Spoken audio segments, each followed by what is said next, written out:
থেকে সকলকে স্বাগত জানাচ্ছি। আবার একটা রেসিপি আপনাদের মাঝখানে শেয়ার করতে চলেছি, সেটা হলো উচ্ছে দিয়ে বেগুন দিয়ে বামি শাক ভাজা। তাহলে চলুন দেখে নেওয়া যাক আজকের রেসিপি।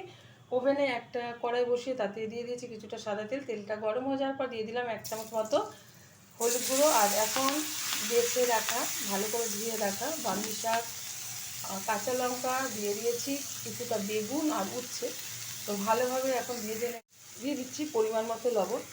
আমার এই রেসিপি যদি আপনাদের ভালো লেগে থাকে, আপনারা অবশ্যই চ্যানেলকে সাবস্ক্রাইব করবেন, লাইক করবেন, শেয়ার করবেন। গরম গরম ভাতের সাথে এরকম উচ্ছে বেগুন দিয়ে বামি শাকটা ভেজে খেয়ে দেবেন, আশা করি খুব ভালো লাগবে।